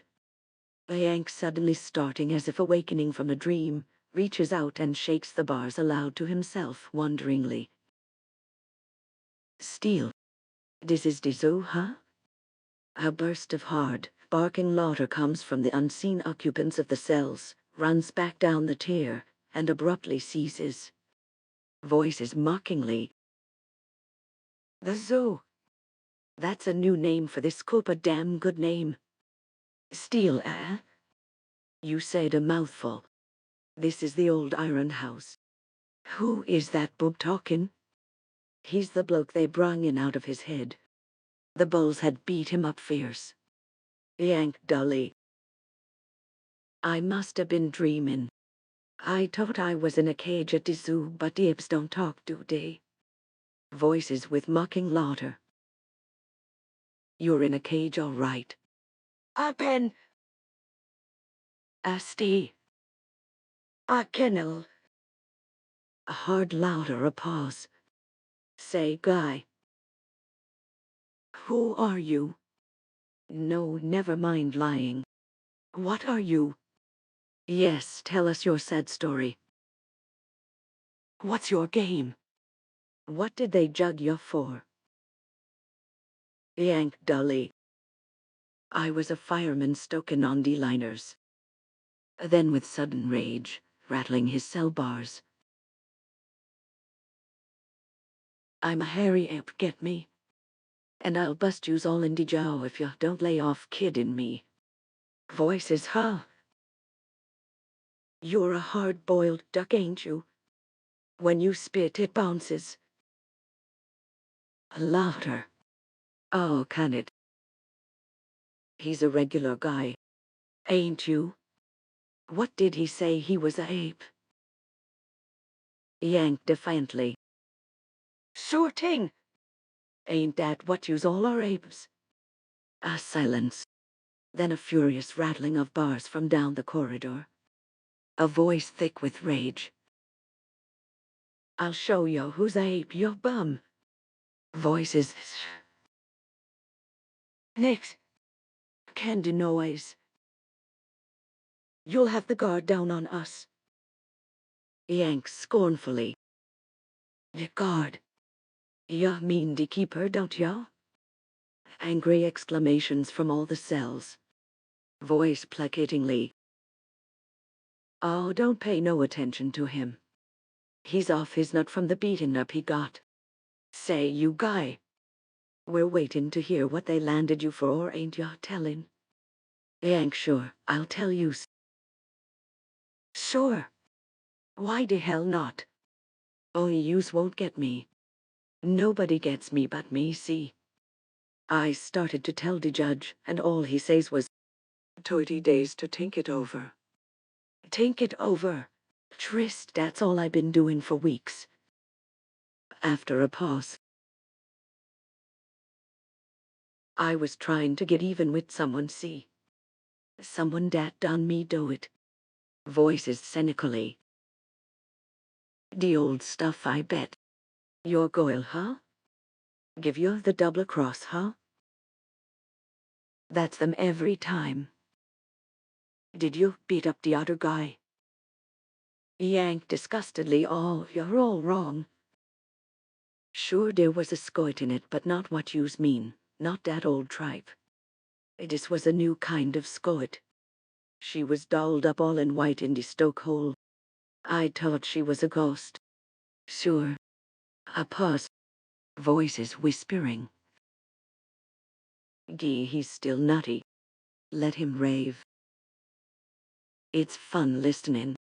Yank unheeding groping in his thoughts.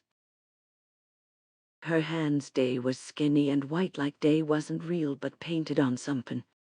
There was a million miles from me to her 25 knots a whore.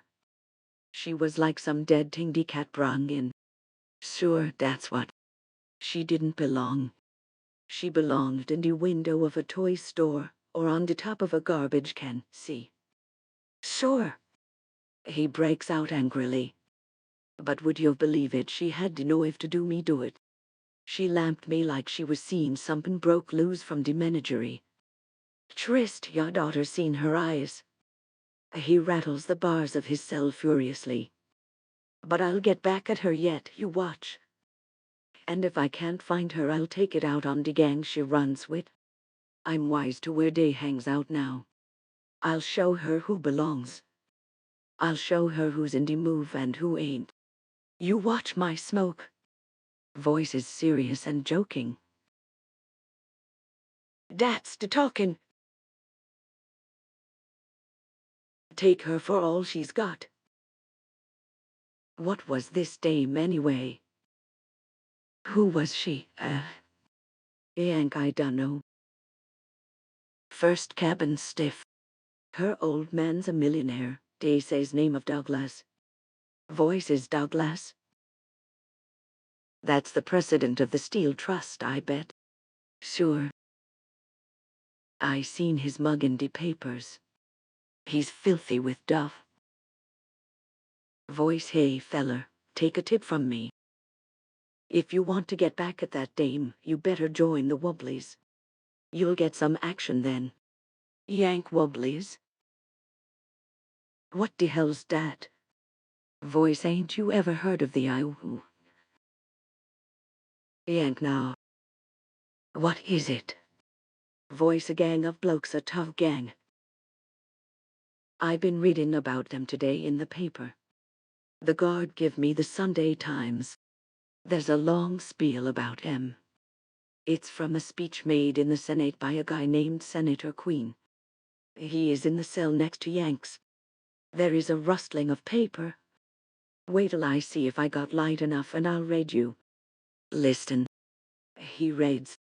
There is a menace existing in this country today, which threatens the vitals of our fair republic as full a menace against the very lifeblood of the American eagle as was the full conspiracy of Catiline against the eagles of ancient Rome. Voice disgustedly. Oh, hell. Tell him to salt the tail of that eagle. Voice reading. I refer to that devil's brew of rascals, jailbirds, murderers, and cutthroats who label all honest working men by calling themselves the industrial workers of the world. But in the light of their nefarious plots, I call them the industrious wreckers of the world. Yank with vengeful satisfaction. Wreckers, that's the right dope. That belongs. Me for them. Voice. Reading. This fiendish organization is a full ulcer on the fair body of our democracy. Voice democracy, hell. Give him the Boyd fellers the raspberry. They do. Voice. Reading. Like do I say to this Senate, the I who must be destroyed. For they represent an ever-present dagger pointed at the heart of the greatest nation the world has ever known, where all men are born free and equal, with equal opportunities to all. Where the founding fathers have guaranteed to each one happiness, where truth, honor, liberty, justice, and the brotherhood of man are a religion absorbed with one's mother's milk. Taught at our father's knee, sealed, signed, and stamped upon in the glorious Constitution of these United States. A perfect storm of hisses, cackles, boos, and hard laughter. Voices scornfully. Hurrah for the 4th of July. Pass the hat. Justice. Opportunity. All with abysmal scorn. Oh, hell. Voice give that Queen Senator guy the bark. All together now 1, 2, 3, a terrific chorus of barking and yapping. Guard from a distance. Quiet there, use, or I'll get the hose. The noise subsides. Yank with growling rage. I'd like to catch that senator guy alone for a second. I'd loan him some truth. Voice. Here's where he gets down to cases on the wobblies. Raids. They plot with fire in one hand and dynamite in the other. They stop not before murder to gain their ends, nor at the outraging of defenseless womanhood. They would tear down society, put the lowest scum in the seats of the mighty, turn Almighty God's revealed plan for the world topsy-turvy, and make of our sweet and lovely civilization a shambles. A desolation where man, God's masterpiece, would soon degenerate back to the ape. Voice to Yank. Hey, you guy. There's Europe stuff again. Yank with a growl of fury. I got him. So they blow up things today. They turn things round today. Hey, lend me that paper, will ya? Voice sure. Give it to him. Only keep it to yourself, see. We don't want to listen to no more of that slop. Voice, here you are. Hide it under your mattress. Yank reaching out. Thanks. I can't read much, but I can manage. He sits, the paper in the hand at his side, in the attitude of Roddins. The thinker. A pause, several snores from down the corridor. Suddenly Yank jumps to his feet with a furious groan as if some appalling thought had crashed on him bewilderedly. Sure, her old man president of the Steel Trust makes half the steel in the world steel where I thought I belonged, driving through moving in debt to make her and cage me in for her to spit on. Trist, he shakes the bars of his cell door till the whole tier trembles. Irritated, protesting exclamations from those awakened or trying to get to sleep. He made this cage. Steel. It don't belong, that's what. Cages, cells, locks, bolts, bars, that's what it means. Holding me down with him at the top. But I'll drive through. Fire, that melts it. I'll be fire under the heap, fire that never goes out, hot as hell, breaking out in the night. While he has been saying this last, he has shaken his cell door to a clanging accompaniment. As he comes to the breaking out, he seizes one bar with both hands and, putting his 2 feet up against the others so that his position is parallel to the floor like a monkey's, he gives a great wrench backwards. The bar bends like a licorice stick under his tremendous strength. Just at this moment the prison guard rushes in, dragging a hose behind him. Guard angrily. I'll loan use bums to wake me up. Sees Yank. Hello, it's you, huh? Got the hey. Well, I'll cure them.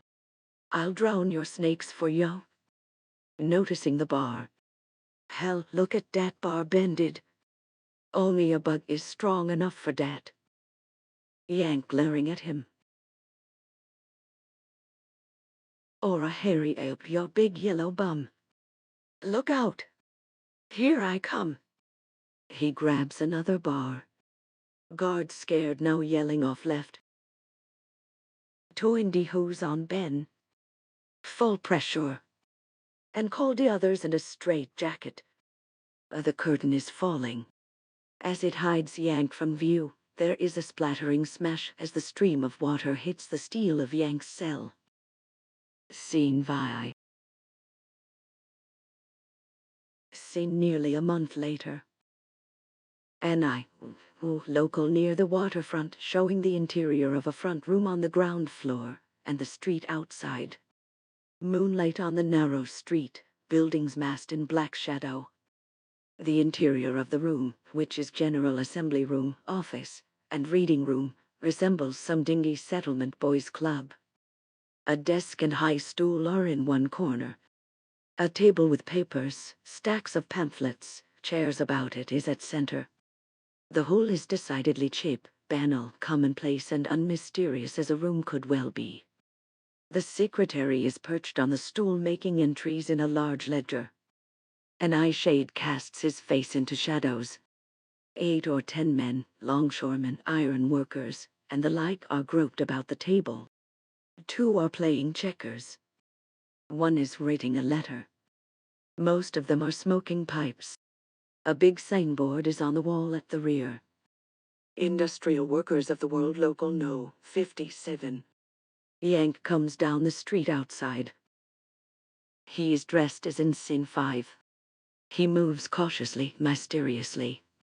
He comes to a point opposite the door, tiptoes softly up to it, listens, is impressed by the silence within, knocks carefully, as if he were guessing at the password to some secret rite. Listens. No answer. Knocks again a bit louder. No answer. Knocks impatiently, much louder. Secretary turning around on his stool. What the devil is that, someone knocking? Shouts come in, why don't you? All the men in the room look up. Yank opens the door slowly, gingerly, as if afraid of an ambush. He looks around for secret doors. Mystery is taken aback by the commonplaceness of the room and the men in it, thinks he may have gotten in the wrong place, then sees the same board on the wall and is reassured. Yank blurts out, "Hello." Men reservedly. "Hello." Yank more easily. "I thought I'd bumped into the wrong dump." Secretary scrutinizing him carefully. "Maybe you have. Are you a member?" Yank now, not yet.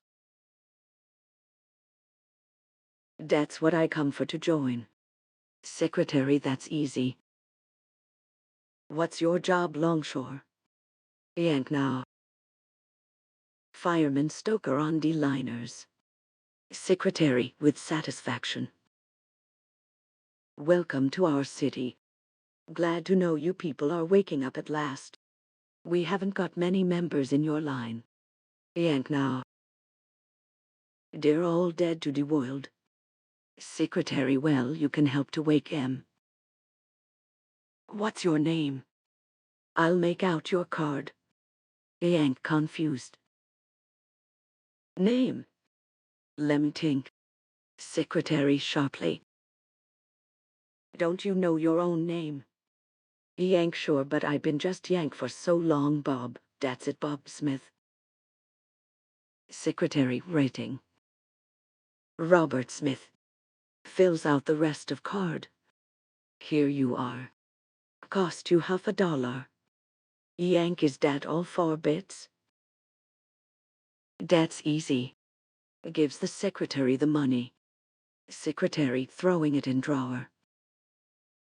Thanks. Well, make yourself at home. No introductions needed. There's literature on the table. Take some of those pamphlets with you to distribute aboard ship. They may bring results. Sow the seed, only go about it right. Don't get caught and fired. We got plenty out of work. What we need is men who can hold their jobs and work for us at the same time. Yank, sure. But he still stands, embarrassed and uneasy. Secretary looking at him curiously. What did you knock for? I think we had a coon in uniform to open doors. Yank now. I thought it was locked and dat you'd want to give me the once over through a peephole or something to see if I was right. Secretary alert and suspicious, but with an easy laugh. Think we were running a crap game. That door is never locked. What put that in your knot? Yank with a knowing grin, convinced that this is all camouflage, a part of the secrecy. This burg is full of bowls, ain't it? Secretary sharply. What have the cops got to do with us? We're breaking no laws. Yank with a knowing wink. Sure. Use wouldn't for worlds. Sure. I'm wise to Dad. Secretary, you seem to be wise to a lot of stuff none of us knows about. Yank with another wink. Oh, that's all right, see. Then made a bit resentful by the suspicious glances from all sides. Oh, can it? Yous needn't put me trouty to a degree. Can't you see I belong? Sure. I'm reg'lar. I'll stick, get me. I'll shoot the wicks for yous. That's why I wanted to join in. Secretary breezily feeling him out. That's the right spirit. Only are you sure you understand what you've joined? It's all plain and above board still. Some guys get a wrong slant on us. Sharply. What's your notion of the purpose of the eye? Yanko, I know all about it. Secretary sarcastically. Well, give us some of your valuable information. Yank cunningly. I know enough not to speak out, am I doin'? Then resentfully again. Oh, say. I'm reg'lar. I'm wise to the game. I know you've got to watch your step with a stranger. For all yous know, I might be a plainclothes dick or somepin', that's what you're thinkin', huh? Oh, forget it. I belong, see? Ask any guy down to the docks if I don't. Secretary, who said you didn't? Yank, after I'm initiated, I'll show ya. Secretary astounded. Initiated? There's no initiation. Yank disappointed. Ain't there no password, no grip, nor nothing? Secretary, what did you think this is, the Elks or the Black Hand? Yank, the Elks, hell. The Black Hand, they're a lot of yellow backsticking ginnies. No, this is a man's gang, ain't it? Secretary, you said it. That's why we stand on our 2 feet in the open. We got no secrets. Yank surprised but admiringly. Ya mean to say ya always run wide open like this? Yank, then ya sure got your noive with yous. Secretary sharply. Just what was it made you want to join us? Come out with that straight. Yank, you call me. Well, I got noive too. Here's my hand. Ya want her blow things up, don't ya? Well, that's me. I belong. Secretary with pretended carelessness. You mean change the unequal conditions of society by legitimate direct action or with dynamite? Yank dynamite. Blow it off and deal with steel all the cages, all the factories, steamers, buildings, jails, the steel trust and all that makes it go. Secretary, so that's your idea, eh? And did you have any special job in that line you wanted to propose to us? He makes a sign to the men, who get up cautiously one by one and group behind Yank. Yank boldly. Sure, I'll come out with it. I'll show yous I'm one of the gang. There's that millionaire guy, Douglas. Secretary President of the Steel Trust, you mean? Do you want to assassinate him? Yank, now that don't get you nothing. I mean blow up the factory, the works, where he makes the steel. That's what I'm after, to blow up the steel, knock all the steel in the world up to the moon. That'll fix things. Eagerly, with a touch of bravado. I'll do it by me lonesome. I'll show you. Tell me where his works is, how to get there, all the dope. Give'm the stuff, the old butter, and watch me do the rest. Watch the smoke and see it move. I don't give a damn if they nab me long as it's done. I'll save life for it and give him the laugh. Half to himself. And I'll write her a letter and tell her the Hairy Ape done it. That'll square things. Secretary stepping away from Yank. Very interesting. He gives a signal. The men Huskies all throw themselves on Yank, and before he knows it they have his legs and arms pinioned. But he is too flabbergasted to make a struggle anyway. They feel him over for weapons. Man no gat, no knife. Shall we give him what's what and put the boots to him? Secretary, no. He isn't worth the trouble we'd get into. He's too stupid. He comes closer and laughs mockingly in Yank's face. How? By God, this is the biggest joke they've put up on us yet. Hey, you joke? Who sent you Burns or Pinkerton? No, by God, you're such a bonehead I'll bet you're in the Secret Service. Well, you dirty spy, you rotten agent provocateur, you can go back and tell whatever skunk is paying you blood money for betraying your brothers that he's wasting his coin. You couldn't catch a cold. And tell him that all he'll ever get on us, or ever has got, is just his own sneaking plots that he's framed up to put us in jail. We are what our manifesto says we are, neither more or less, and we'll give him a copy of that any time he calls. And as for you, he glares scornfully at Yank, who is sunk in an oblivious stupor. Oh, hell, what's the use of talking? You're a brainless ape. Yank, aroused by the word to fierce but futile struggles. What's that, yo sheeny bum, yo? Secretary, throw him out, boys. In spite of his struggles, this is done with gusto and eclat. Propelled by several parting kicks, Yank lands sprawling in the middle of the narrow cobbled street. With a growl he starts to get up and storm the closed door, but stops bewildered by the confusion in his brain, pathetically impotent. He sits there, brooding in as near to the attitude of Roddins as he can get in his position. Yank bitterly.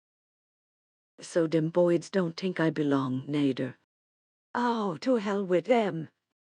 They're in the wrong pew, the same old bull soapboxes and Salvation Army no guts.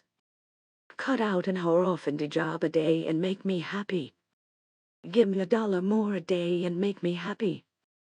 3 square a day and cauliflowers in the front yard equal rights a woman and kids a lousy vote, and I'm all fixed for Jesus, huh? Oh, hell. What does that get y'all? It stings in your inside, but it ain't your belly. Feed in your face sinkers and coffee that don't touch it. It's way down at the bottom. You can't grab it, and you can't stop it. It moves, and everything moves. It stops, and the whole world stops. That's me now, I don't see. I'm a busted Ingersoll, that's what. Steel was me, and I owned the world. Now I ain't Steel, and the world owns me. Oh, hell. I can't see, it's all dark, get me. It's all wrong. He turns a bitter, mocking face up like an ape gibbering at the moon. Say, you's up there, man in the moon, you look so wise. Gimme the answer, huh? Slip me the inside dope, the information right from the stable. Where do I get off at, huh?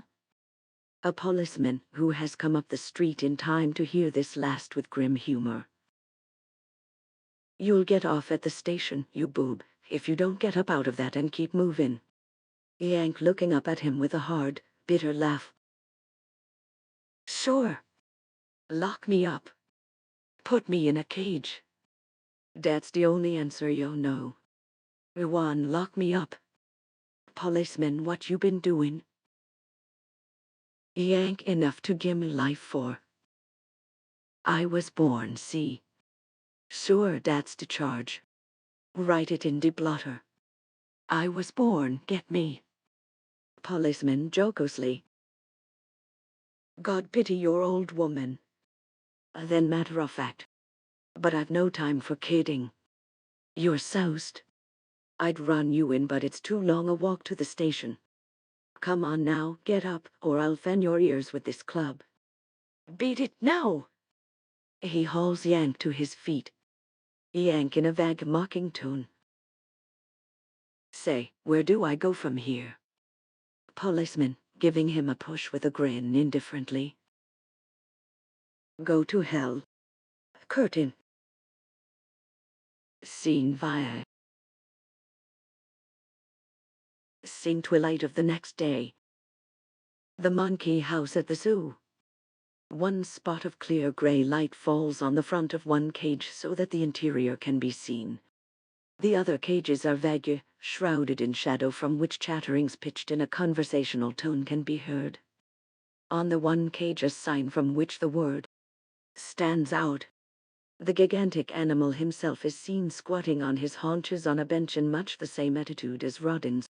Yank enters from the left. Immediately a chorus of angry chattering and screeching breaks out. The gorilla turns his eyes but makes no sound or move. Yank with a hard, bitter laugh.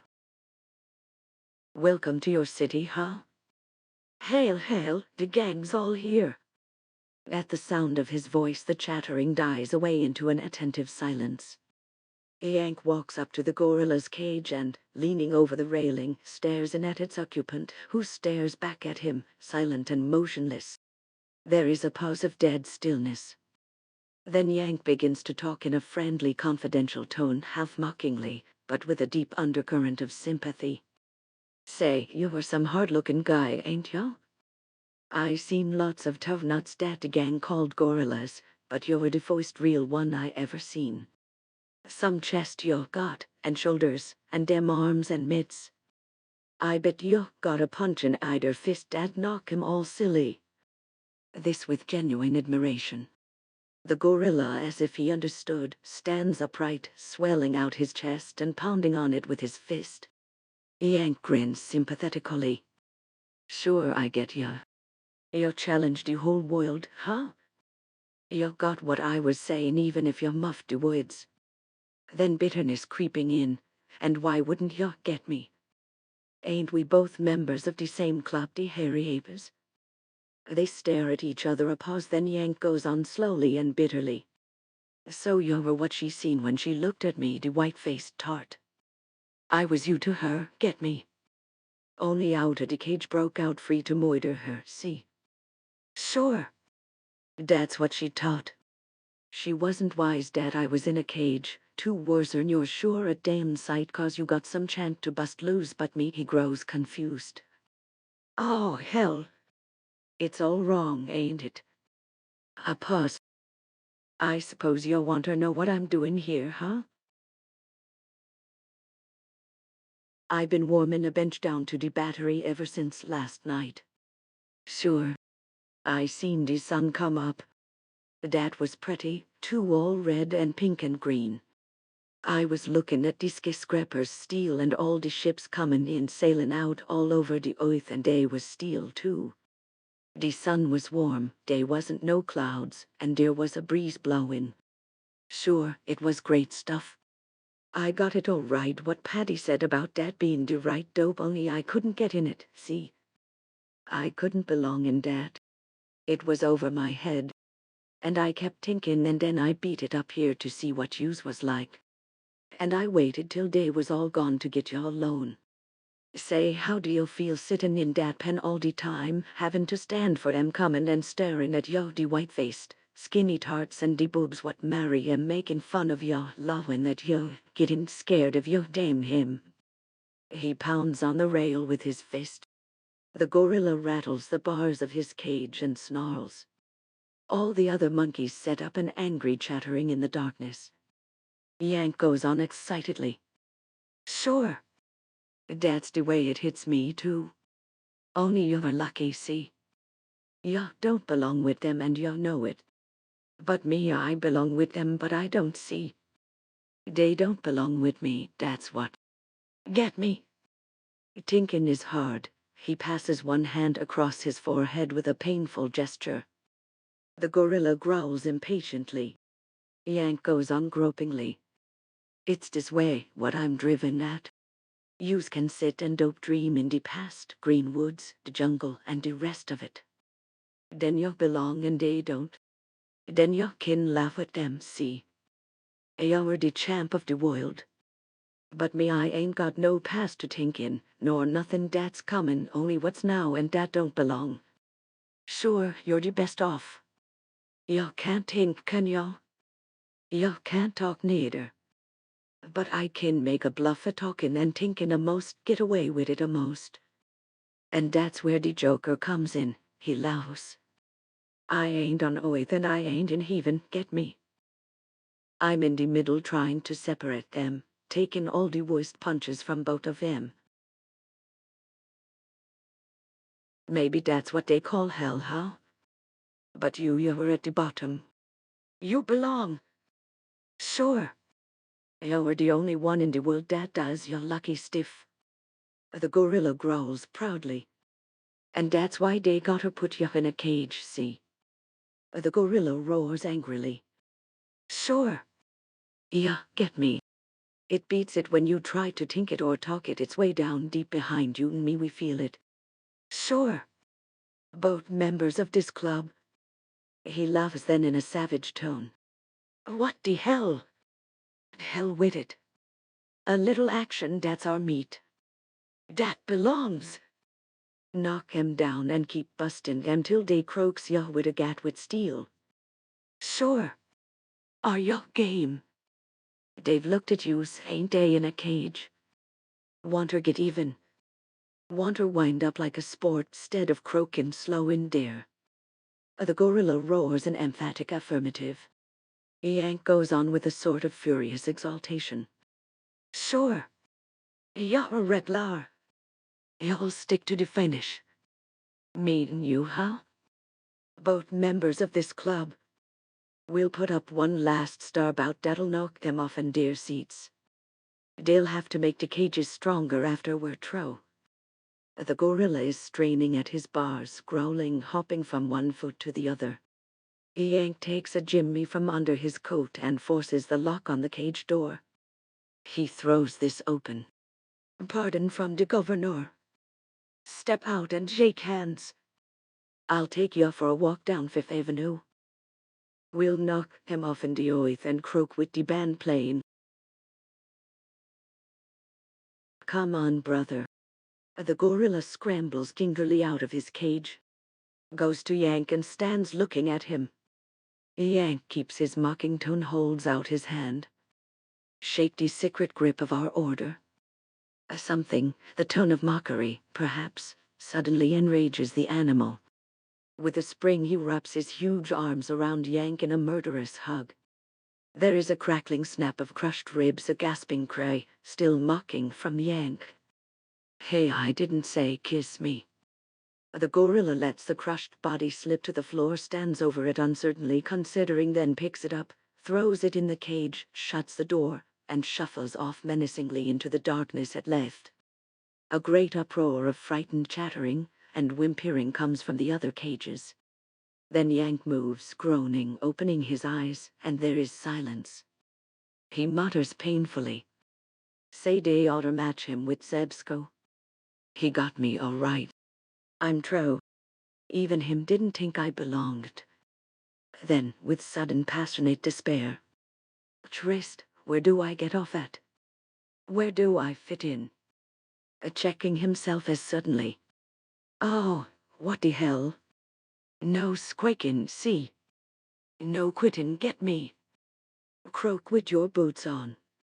He grabs hold of the bars of the cage and hauls himself painfully to his feet, looks around him bewilderedly, forces a mocking laugh. In the cage, huh? In the strident tones of a circus barker. Ladies and gents, step forward and take a slant at the one and only, his voice weakening, one and original hairy ape from the wilds of. He slips in a heap on the floor and dies. The monkeys set up a chattering, whimpering wail. And perhaps the hairy ape at last belongs.